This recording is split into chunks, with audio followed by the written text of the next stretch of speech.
Welcome to Paranormal Northwest, a podcast all about the history and the paranormal of the Pacific Northwest. Join me as I tell stories of this great region, the history, the people who live here, and those who may have never left.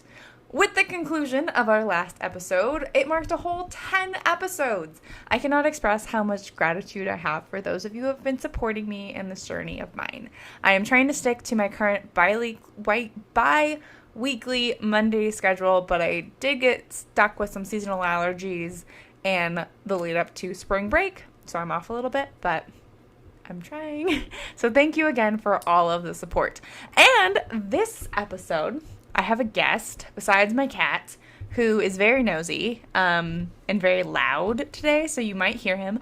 But I also have my little sister. She is intrigued by the podcast. She thinks that I do too much history and not enough paranormal. History's the boring part. So apparently history is the boring part, but I think it's a fun part. So she will be interjecting. So this is a little bit of a different format for this episode. I still have my script that I'm going off of, but I told her she can interject and add questions as we go through. So for this episode, we are heading back to my home state of Washington, and we are taking a look at an area of Washington state in the Pacific Northwest that has a bit more mystery to it than many of our other locations. Today we are looking at the Cascade Tunnel. And forewarning, when I started looking into this site, I thought this was going to be quick, with me having to pull in extra historical information to get up to a 10-minute episode, but I soon learned how wrong I was. This episode was worth the wait, and I hope you enjoy listening to it as much as I enjoyed learning about it. So grab your sweater, your blanket, and a cup of tea. We both have our cups of tea, and let's get started. The Cascade Tunnel is situated east of Seattle and is part of Stevens Pass. The pass lies along U.S. Route 2, connecting the western and eastern parts of the state. Stevens Pass is located along the border of King and Chelan counties, straddling the Cascade Mountains. So let's talk a little bit about the Cascade Mountains. Do you know what the Cascades are? What are they? You can't just nod, you have to say something. She's thinking intently. She nodded, so she knows what the Cascade Mountains are. I really hope you do. Line of mountains. They're the line of mountains, yes. So commonly referred to as the Cascades, the Cascade Mountain Range extends from southern British Columbia in Canada all the way through Washington, Oregon, and into northern California. There are both volcanic and non-volcanic mountains within the range. The largest mountain in this range is Mount Rainier. Mount Rainier is not only the largest mountain in the Cascades, but the largest and tallest volcano in the Cascades. It is the fourth tallest mountain in North America at 14,417 feet tall. It is also considered one of the most dangerous volcanoes in the world. Did you know that? Yeah, she nodded again. Not to isolate my own location too much, but I have grown up in the shadow of Mount Rainier, along with millions of other Washingtonians. The saying, "the mountain is out," is synonymous with Mount Rainier. The mountain can be seen as far into the south as Corvallis, Oregon, and as far to the north can be seen in Victoria, British Columbia. That is when it's not cloudy, and it is very cloudy today. It was actually hailing earlier. Seeing that majestic sleeping giant, we can almost all forget that it is due to erupt within our lifetimes. This is what makes it dangerous. Mount Rainier has the most glaciers of any other mountain on the planet. In the event of an eruption, these glaciers turn to water, which turns to mud.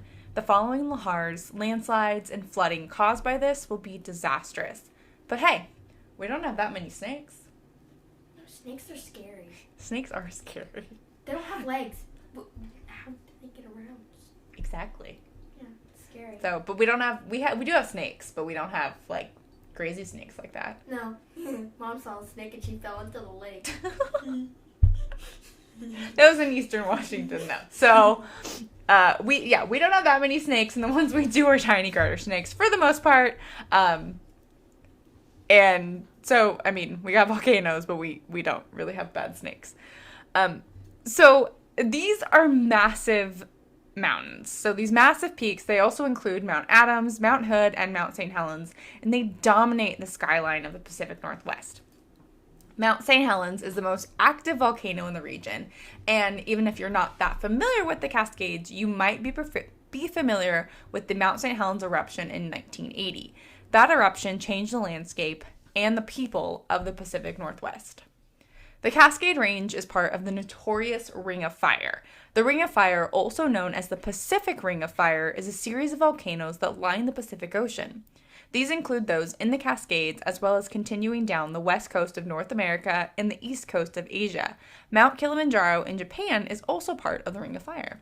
Along with the threat of volcanic eruption, the Ring of Fire is also prone to earthquakes. There is an average of at least one earthquake in Washington state a day. Sometimes you can feel them, but most of the time they are located too far underground. There have also been stories of earthquakes from native people in the region for centuries, with the historic 1700 earthquake being widely reported. The 1700 earthquake caused shaking across the region as well as coastal flooding. Do you have any questions about the mountains? No. Did you know all that information? I knew some of it. What didn't you know? Most of it. Most of it. Okay, well, public school education. It's okay. My teachers are failing me. I'm sorry. It would be really funny if they logged on and heard this. So if you are my sister's teacher, you are not failing her. She just does not pay attention because she thinks history is boring. History is actually my favorite class besides science. You literally said earlier that I have recorded that history is boring. Well, the rest of the classes are even more boring, so... Okay. What do you like to do at school? I like lunch. Okay, well, you're going to learn a little bit more history about the Pacific Northwest right now. This leads us into a quick discussion on the native people of the region. Native people of the Pacific Northwest have inhabited the region for thousands of years. The Cascades were just as integral to the culture thousands of years ago as they are now. Many of the tribes of this region held, and do still hold, the mountains in high esteem. The indigenous names for the mountains are ingrained into the Pacific Northwest culture.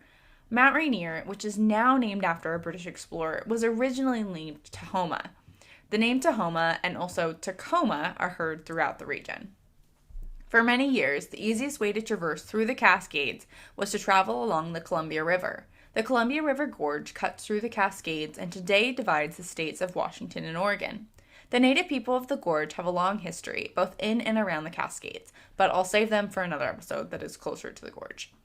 The Cascades created, and still do create, a divide between the eastern and western portions of the Pacific Northwest. Native coastal people lived on the western side of the mountains, while plateau people lived on the east side. Today, the divide is more political, with the lesser populated eastern side of Washington state being more politically conservative, and the more populated western side more politically liberal. There is also a lot more rain on the western side, but also a more mild general climate. As I noted before, native people of the past tended to stay on one side of the mountains. And you can hear my cat playing with his ball in the background. Again, it is a real cat, not a ghost cat. The mountains have always been a natural barrier, an incredible, vast, and at times insurmountable barrier for the people of the region. But as with much of Western expansion, white man was determined to conquer this barrier. At the end of the 19th century and into the 20th century, this was often tied to the railroad. What do you know about the railroads? I know that the Chinese helped make them, but they didn't get any credit for helping. Oh. Because they got cut out of history, basically. They did, yes. And I actually, if you listened to my podcast, I did actually talk about that. I listened to half the first episode, but I only wanted to hear about the ghost stuff, and you weren't talking about it, so I stopped because I got bored. Okay. Well, if you listen to my Benson Hotel episode, I talk a lot about that. But that's good. That's not what I was expecting you to say. Do you know anything else about the railroads? I know that they took a really long time to make because they had to, put, explosives and stuff to make it so it go through the mountains. They did. That was very well said, and Sylvia's being very loud. The cat just ran into the window. He's chasing his ball, and he hit it at the window. But, okay, that's awesome. Any other things you want to say about the railroad? No. Okay, let's move on. In order to look at the Cascade Tunnel in Washington State, we first need to travel to the Midwest and the inception of the Great Northern Railroad.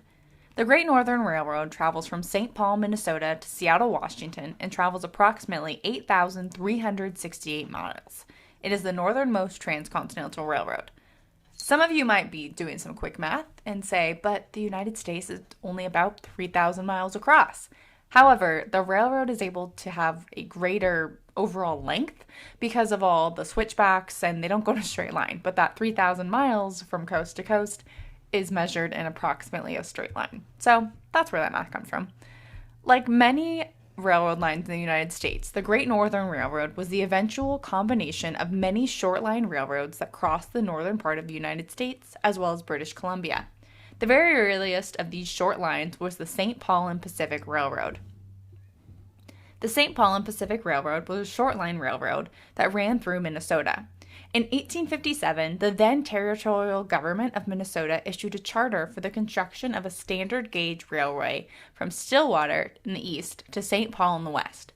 From St. Paul, the line would stretch to the border of the Minnesota Territory along the border of the Dakota Territory.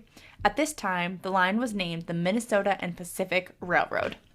Although I don't know why it was named the Pacific, because it was nowhere near the Pacific Ocean.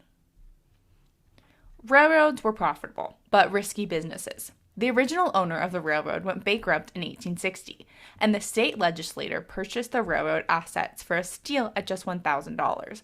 Minnesota became a state on May 11th, 1858. May 11th is a pretty good day. May 11th is her birthday, although she was born much later than 1858, so... As with much of the West, infrastructure and growth were booming prior even to statehood. The territorial governments often transitioned easily to the new state governments.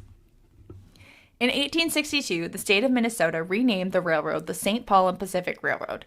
Over the next few years, the railroad grew through the Midwest.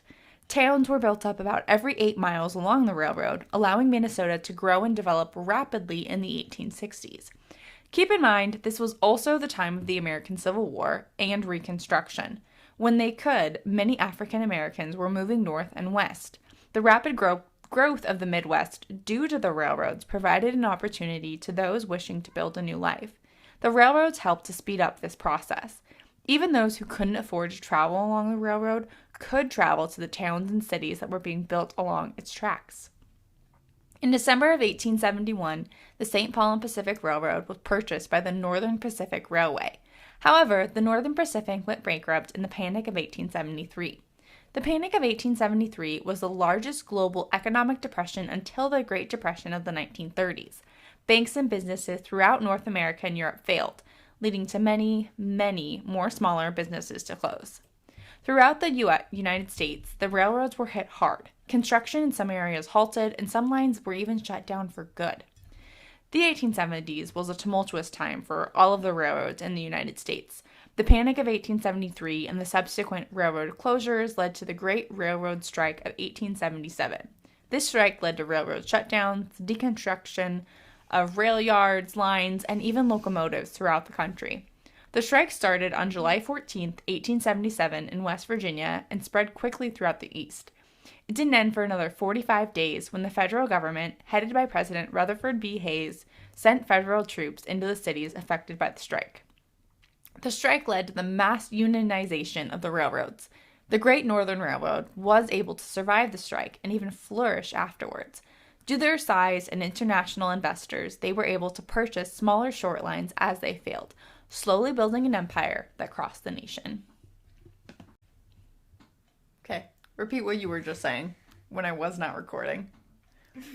The Chinese Exclusion Act was during this time because they wanted to get credit for helping build the railroad.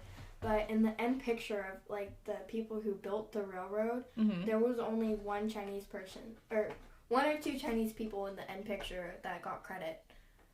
Were there even any? Mm-hmm. So, because there was one that was like, it was just like a corner of them, but they're like most of most of their body was cut out, but like they managed to sneak a little piece in the picture. Yeah. So that was I talk about that picture also in my Benson Hotel episode, and it was at Promontory Point. Yeah. And it's that image of the people shaking hands. Yes. With everybody. Yeah, and what are they standing on? I don't remember. They're standing on locomotives, and the locomotives are facing each other because you had one that traveled from the West Coast and one that traveled from the East Coast. Yeah, but we learned about that, the Chinese Exclusion Act and the building of the railroad at the beginning of the second semester. So not that long ago? No, it was the beginning of the first semester, I mean. Oh, okay. So that was a while ago. Yeah.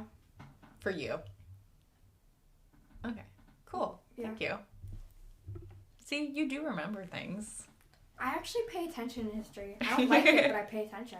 Okay, good.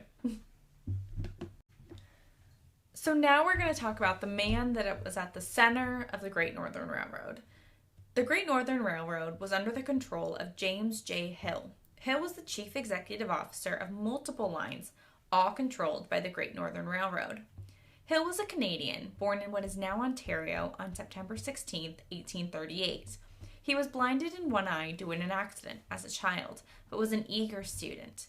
Moving to the United States at the age of 18, Hill found work as a bookkeeper. His work in freight bookkeeping led him to many interactions with the railroads. In 1870, Hill began his own coal and steamboat business that traveled between St. Paul in Minnesota and Winnipeg. He also began work in the banking industry. He noted that his secret to success was to work, and more work. With the Panic of 1873 and the vast amount of railroads that had gone bankrupt, Hill saw an opportunity. Together with a group of business associates, Hill purchased the St. Paul and Pacific Railroad. This entity became the Great Northern Railroad. Hill worked hard and tirelessly to expand the railroad. He advertised the land along the line to settlers, particularly those of Scotch, Irish, and Protestant descent, like himself. He would also go scouting lands for the proposed railroad himself. His hard work paid off. By 1880, the railroad was worth an estimated $19 million in today's money. Only 5 years later, in 1885, it was worth $25 million then, which is about $720 million today. As the 1880s came to an end, Hill had been expanding his railroad throughout the West. Starting in Montana, the line wound through Wisconsin, North Dakota, and into Montana. By 1889, Hill decided to invest in Transcontinental Railroad. There are two transcontinental rail lines in the United States. The more famous is the Transcontinental Railroad under the control of the Union Pacific, which I apologize. I've been saying that was in the Benson Hotel episode, but it was actually the Geyser Grand Hotel episode. They're both in Oregon. They're both hotels. I'm tired. But yes, that is episode 7 if you are more interested in the other Transcontinental Railroad. But the Great Northern Railway is the second and arguably more impressive transcontinental railroad in the United States. The Great Northern Railway was completed in January of 1893. The line ran 1,700 miles from St. Paul, Minnesota to Seattle, Washington. Unlike the Union Pacific Transcontinental Line, the Great Northern Railway was built without public money and very few land grants. On the contrary, the Union Pacific Line was constructed with mostly public money and mostly land grants. Just like with the shorter lines throughout the Midwest, Hill scouted the land for the new Great Northern Railway on horseback. The new transcontinental line had to face many of the same challenges that the Union Pacific Line did. Both had to cross the Continental Divide, otherwise known as the Rocky Mountains. Even today, traveling by land over these mountains can be tenuous. I've only ever ventured over the Rockies in the summer, but they are incredible. Hill was determined to create a transcontinental route that was shorter, had a lower grade, and fewer curves than the Union Pacific Line. The key to this was the rediscovery of Marias Pass. Marias Pass is situated in Montana, along the Rocky Mountains. The pass lies at the southern border of Glacier National Park. The pass was originally noted during the Lewis and Clark expedition. Hill thought that this pass was essential to his transcontinental line. He sent his principal engineer, John Frank Stevens, to explore the region and find the pass. With the help of a flathead guide, Stevens was able to relocate and map the pass in December of 1889. As the railroad grew, Hill continued to encourage settlement along the line. He promoted settlement throughout not just the country, but also the world. The Great Northern purchased the lines for the line from the federal government and then sold it for a profit to new settlers. Hill continued to build his railroad empire, even earning the nickname the Empire Builder well into the 1900s. He passed away at his home in St. Paul on May 29, 1916. The part of the Great Northern Railway that interests us the most is Stevens Pass. Stevens Pass was named after John Frank Stevens, the principal engineer for the Great Northern Railroad. Stevens was born in Maine in 1853. He worked his way to a career in civil engineering throughout the Midwest. After working for some of the short lines in the region, Stevens was hired by Hill in 1889. Along with his relocation of Mary's Pass, Stevens also is noted with mapping the pass that now bears his name. So this is a Rachel side note. Those of you in the Pacific Northwest, particularly Washington State, may be familiar with the Stevens name. However, with the exception of Stevens Pass, most of these are attributed to the first territorial governor of the Washington Territory, Isaac Stevens. It's a common last name. So Stevens, R. John Frank Stevens, that is, stayed with the Great Northern Railroad until 1903, when he became vice president of another railroad line.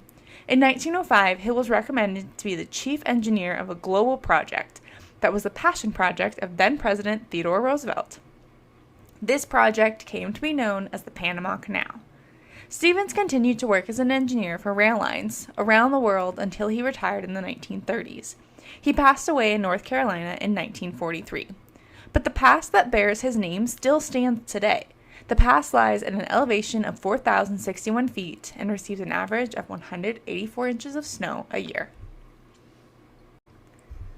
So, back to the Cascade Tunnel, which again is part of the Great Northern Railroad and lies within Stevens Pass. The original tunnel began construction in August of 1897 and was completed in December of 1900. It was 2.6 miles long with a fairly steep grade that ran on a switchback route. The trains that ran through the tunnel were locomotives, powered by coal. This caused a problem in that they were powered by coal. Due to the steepness of the rail line, the locomotives used even more coal, causing more smoke in the tunnel. By July of 1909, the tunnel now had electric power, and the smoke was no longer an issue. Just like today, the area was plagued by snow slides. Today, Stevens Pass is often closed during the winter due to snow, and this was also the case 100 plus years ago. In late February of 1910, the Cascades, specifically the area near Wellington, experienced a severe blizzard. Up to a foot of snow fell every hour, with 11 feet of snow falling in a single day. 2 trains were trapped by the snow at the train depot. Expeditions of snowplows were sent to free the trains, one of which held passengers, but they could not get through the snow. There were also avalanches along the pass. On February 28, 1910, the snow finally stopped. However, it was replaced by wind and rain. A giant slab of snow slid loose from the side of the mountain and plummeted down onto the train depot. Just after 1 a.m., this avalanche hit the depot, throwing the trains down the hill into the river valley below. 96 people lost their lives, with only 23 of the people who had been on the trains surviving. Due to the snow, the remains of the wreckage and the bodies of those who were still trapped were not all recovered until July of that year. To this date, that avalanche, known as the Wellington Avalanche, is the worst avalanche in United States history. Shortly thereafter, the town of Wellington was renamed to Ty. If you would like to hear more about the Wellington Avalanche, another PNW-centered podcast, PNW Haunts and Homicides, did a great episode on it. Look for them wherever you get your podcasts and check out episode 42, Iron Goat Trail Haunt. Due to the avalanche, a new Cascade Tunnel was built. This new tunnel, the current Cascade Tunnel, is 7.8 miles long, approximately 3 times longer than the original tunnel. Until 1989, the Cascade Tunnel was the longest railroad tunnel in the Americas. When the new tunnel was opened in 1929, the original tunnel was abandoned. The new tunnel now allowed new electric locomotives to run through it. These were acquired by the Great Northern Railroad while the tunnel was still under construction. Due to the length of the tunnel, a ventilation issue did arise. To combat this, when a train enters one end of the tunnel, a door closes on the other end. This allows large fans to operate within the tunnel, clearing it of exhaust before the next train travels into it. Crews who work inside the tunnel carry portable respirators in the event the fans fail. This provides them with breathable air inside the tunnel. Today, the tunnel is still in operation, being a main railroad passage from Seattle and Spokane. Due to the engineering travel challenges, the tunnel has a limit of 28 trains per day that can travel through it. Isn't there like more modern trains that could be like taking them though instead? Because I mean, there's like way more higher possibilities of this train failing than the new modern trains. Yeah, but part of it's the path that the train follows. That's the whole point of the Great Northern Railroad, is that it's a more direct route. And I mean, you got to get through the mountains. Like, think when we drive through the mountains. That takes a while. Exactly. Like, you got to get, I mean, like when we go to Leavenworth every year, we have to drive through the mountains. So, yeah, I mean, it's just a more direct route. And is like this still the same train though? no, it's new trains. I thought you meant it was the same train. No, it's the same tunnel. Oh, I thought you... I'm like, I thought that train probably would fail. No, I mean, they've modernized it. Yeah, I thought it was the same train. No. No. So yes, but it does still work. Okay, now we're finally to the paranormal activity. Are you excited? Yeah. Now you're excited? That's the good part. The good part, okay. The good part. Okay. Well, the non-part where I'm not learning stuff. you're still gonna learn stuff. Oh. It's just paranormal stuff. Oh? Okay. Much of the paranormal aspects of the Cascade Tunnel are focused on the original 1900 section of the line. Known as the Old Cascade Tunnel, it is also given the rather fortunate note of being one of the creepiest locations in America. That's a fact. In 2006, the west end of the tunnel collapsed, and a small dam and lake formed at the entrance. Entry into the tunnel is prohibited, as it is structurally unsound and could collapse at any moment. However, that hasn't stopped some thrill seekers from entering the tunnel. However, you can get close to the tunnel. The Iron Goat Trail is located along the Old Cascade Tunnel. This unsuspecting 5.5-mile loop through the forest is full of beautiful scenery and the haunting memories of the Wellington avalanche. As you travel along the trail, you will see remnants of the old railroad along with historical markers. You may also hear voices echoing in the tunnels. Hikers have also noted seeing figures in the woods as well as in the tunnels, and even hands seeming to touch them when no one else is there. Creepy. The most haunting stories I found, though, were those centered around the Ty River Gorge. This is the area the rail cars were thrown down into, where nearly 100 people lost their lives. Pieces of twisted, rusting iron can still be seen in the ravine as well. Hikers have reported hearing screams coming from the gorge of men, women, and children. Eerie as well is the fact that everything from the actual town of Wellington is now gone, with the only remnants being the abandoned snow shed, pieces of the wreckage left behind, and the spirits of those who perished that unfortunate night. Today, you can travel through the new Cascade Tunnel by train, marveling at the engineering feats that have lasted for 100 years. You can then walk the Iron Goat Trail and encounter the remains of the old Cascade Tunnel. Based on the stories I read and heard, though, you may not want to go alone. However, either way, though, you won't really be alone. So, what do you think? Why'd you say it like that? What do you think? I'm asking your genuine opinion. How did you think? It's good. It's scary. That sounds scary. That does sound scary. I wouldn't want to go there. Well, I've added it to my summer hiking list. It's not very far away. I'm not going with you. Oh. You're my hiking buddy, though. I might be, but I'm not going with you I there. mean, think of the creepy places we've hiked or we've gone to. Rachel, I have a hard time going to cemeteries. I'm not going to you with a haunted hiking cemetery. So no. I have a hard time driving past You don't? cemeteries. You don't want to go see it? No. Oh, okay. That's scary. I don't want to be grabbed. Yeah, that would be strange. Just be Kind like, of unnerving. Like, someone's grabbing me. I but wish there's that no one those of there. you listening could see the face that she made. Well, I hope that you guys enjoy this. Did you enjoy this? Yeah. Okay, cool. So I hope that you guys enjoyed this little bit of a different take of an episode. I have a couple more on my list of places that she has said she would love to be a part of. So we'll see. We'll try to coordinate that for next time. So thank you again for listening, and please subscribe wherever you listen to your podcast. Follow us on Instagram and Facebook at ParaNWPod, and I'm trying to share photos and fun facts about all of our locations. Until next time, bye! Bye. You want to say bye? No? Okay. Bye!